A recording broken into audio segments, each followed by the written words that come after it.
चलिए वेलकम बच्चों। आज देख सकते हो आप मैंने बोर्ड पे आपके लिए कुछ डायग्राम्स बनाए हुए हैं। डायग्राम नंबर 1 इस तरफ, डायग्राम नंबर 2 आपके राइट साइड में और उसके ठीक नीचे डायग्राम नंबर 3।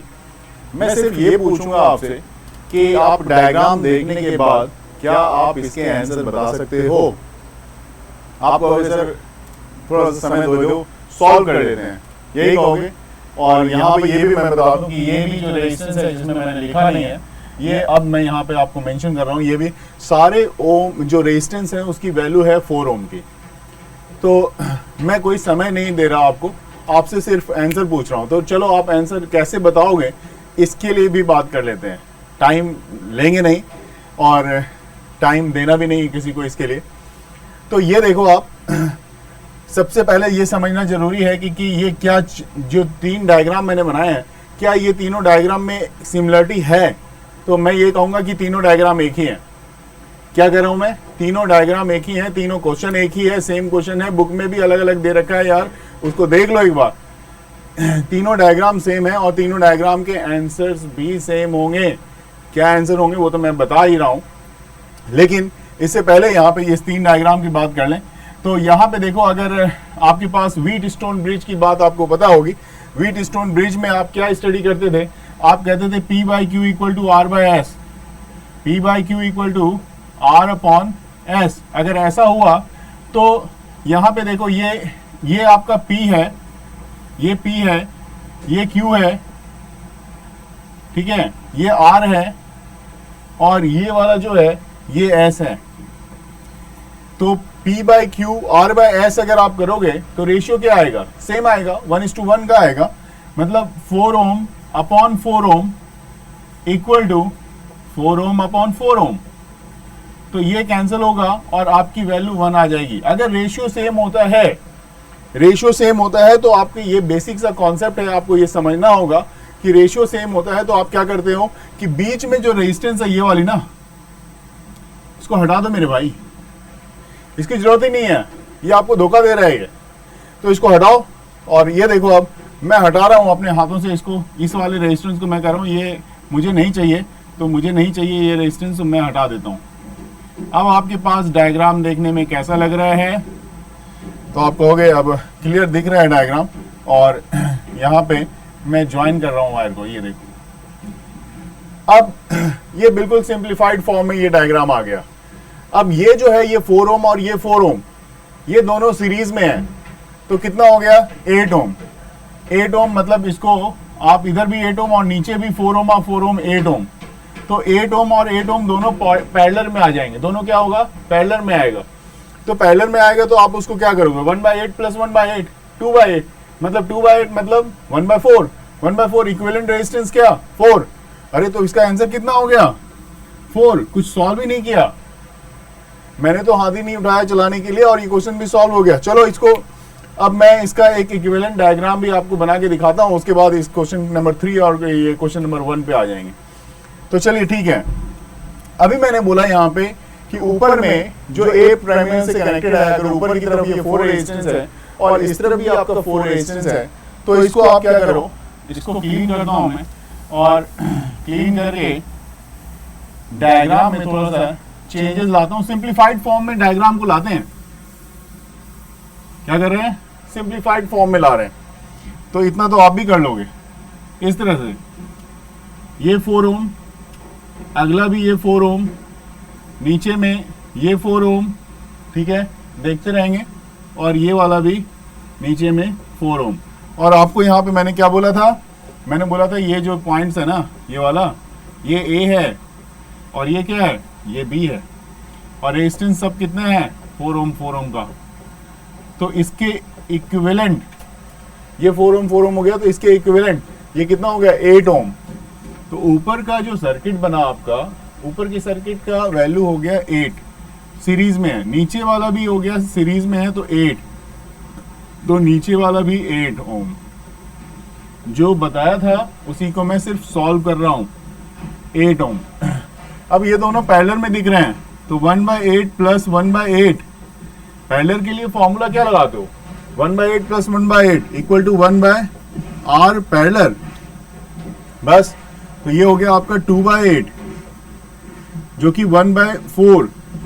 मैंने वर्बली पहले से सॉल्व कर दिया था, लेकिन यहाँ पे आप मैं देख रहा हूँ कि आपको लग रहा है कि सॉल्व कर देना चाहिए ताकि क्लियर रहे आपका कॉन्सेप्ट, तो मैं कर रहा हूँ। तो आरपी इक्वल टू कितना आ गया, 4 ओम आ गया। चलो ये वाला तो हो गया। इसके बारे में क्या करें, अब इसको एक काम करो, आप ये वाला पॉइंट देख रहे हो, आप पॉइंट ए दिख रहा है ना, इस पॉइंट को एक स्प्रिंग की तरह समझो, इसको एक स्प्रिंग की तरह समझो। मान लो कि ये P है, ये Q है, ये R है। इसको स्प्रिंग की तरह पकड़ो और इस तरफ खोल दो, इस तरफ लाके खोल दो। खोल के देखते हैं, आइए। किसको, ये वाला ए वाले को मैंने यहां से हटाने का डिसीजन ले लिया है और ये हटा दिया, आप समझो यहां से। और इसके बारे में मैंने बोला ही आपको कि मैं क्या करना चाहता हूं, इसको मैं यहां से लेता हूं, कलेक्ट कर लेता हूं यहां से, और इस तरफ जब बाहर लाके मैं यहां पे खोल दूंगा, ठीक है ना। तो देख लो, यहां ध्यान से देखो, ये एक रेजिस्टेंस,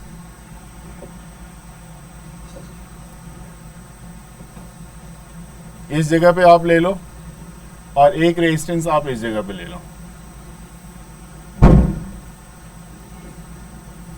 ठीक है। अब आपने इसको खोल दिया, ये ए पॉइंट आपका इधर आ गया। तो पहले वाला जो सर्किट था अपना, क्या उस तरह का दिख रहा है, क्योंकि ये 4 ओम था, ये 4 ओम है, ये 4 ओम है। तो इसकी रेशियो, ये इसकी रेशियो और इसकी रेशियो इक्वल है अभी भी, है या नहीं है? अगर इस दोनों की इक्वल रेशियो है, मैं दिखा रहा हूं आपको, अगर आप देखो यहां से, ये जो रेजिस्टेंस है और ये जो रेजिस्टेंस है, रेशियो इक्वल है, तो और इसकी रेजिस्टेंस और इसकी रेजिस्टेंस की अगर रेशियो इक्वल है तो क्या होगा?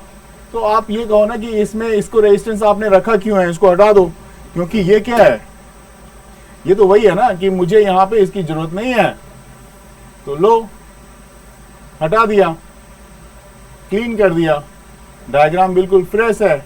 अब मैं कैलकुलेशन भी नहीं करूंगा, कैलकुलेशन भी मैं नहीं करूंगा, यहाँ पे ये डायग्राम आपके पास रेडी है। और अब आपके पास फिर से ये 4 ओम कितना हो गया, 8 ओम, नीचे भी 4 ओम कितना हो गया, 8 ओम।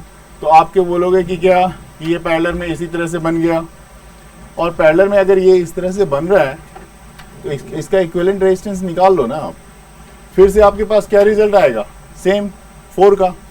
अच्छा चलो, तो इसका मतलब क्वेश्चन नंबर 1 और क्वेश्चन नंबर 2 आपने कर दिया। क्वेश्चन नंबर 3 में क्या कॉम्प्लिकेशन है भाई, कौन से? क्वेश्चन नंबर 3 तो और इजी हो गया आपके लिए। कैसे, ये देखो आप, अब इसको क्वेश्चन नंबर 3 की ओरिएंटेशन समझनी है आपको। अगर इसकी ओरिएंटेशन आप समझ गए अच्छे से, तो फिर आपको यहाँ पे किसी तरह की प्रॉब्लम फेस नहीं करनी पड़ेगी। इस तरह के बहुत सारे क्वेश्चंस आप यहाँ पे सॉल्व कर सकते हो, कॉम्प्लेक्स सर्किट के जो क्वेश्चंस होते हैं उसको सॉल्व कर सकते हो। हालांकि अभी मैं आपको बेसिक कॉन्सेप्ट की से बता रहा हूँ।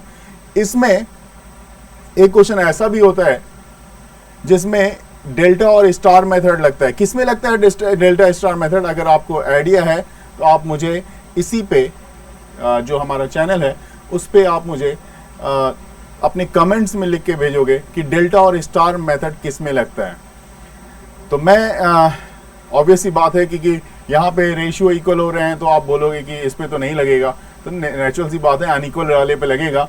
लेकिन अनइक्वल वाले पे लगेगा तो कैसे, कौन सा फॉर्मूला लगाते हो आप वो बताना, अदरवाइज मैं यहाँ पे आपको डिस्कस करके बताऊंगा।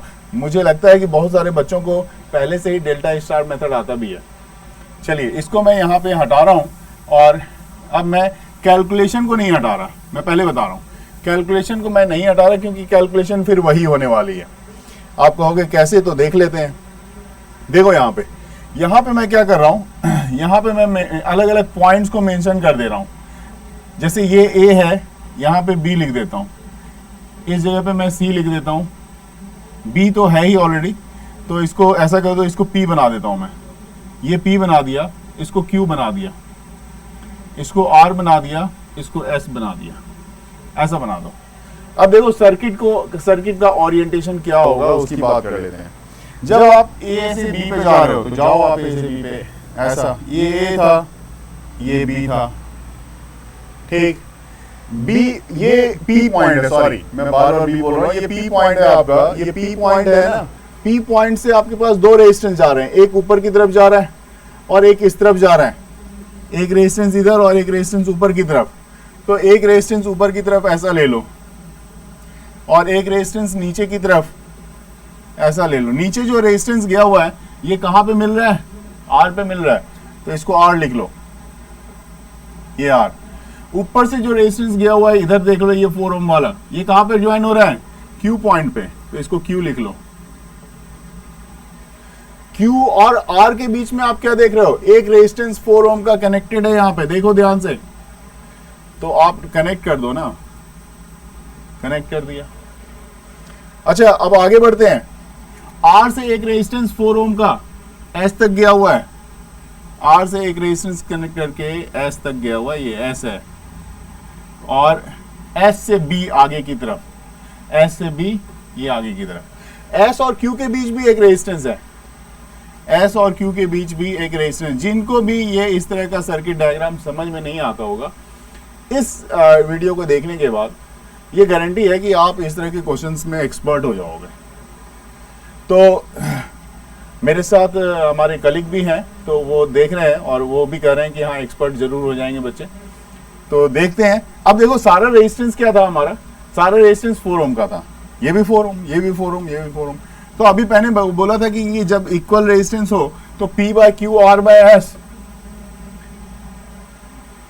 P by Q R by S, P by Q equal to R by S. तो यहां से ये रेजिस्टेंस हटा दो ना, तो हटाने के लिए मैं इसको साफ कर देता हूं। अब फिर से क्या हो गया, आप कहोगे अरे ये तो फिर से वही सर्किट डायग्राम आपने बना दिया। ये क्या करना है, ये 4 ओम का इधर है, 4 ओम का इधर है, और ये 4 ओम और ये 4 ओम क्या है, सीरीज में है, ये इस तरह से। नीचे में भी ये 4 ओम है, ये भी 4 ओम है, ये भी दोनों क्या है, सीरीज में है। उसके बाद क्या होगा आपको अच्छे से पता है, इक्विवेलेंट क्या निकलेगा, इक्विवेलेंट निकलेगा 4 ओम। तो क्लियर, कोई डाउट तो आप डाउट कमेंट सेक्शन में जाके आप डाउट के लिए आप मेरे पास मैसेज करो और बताओ कि अगर आपको डाउट लग रहा है तो। ऐसे बहुत सारी वीडियो मैं आपको शेयर करता रहूंगा। Okay, thank you, best of luck.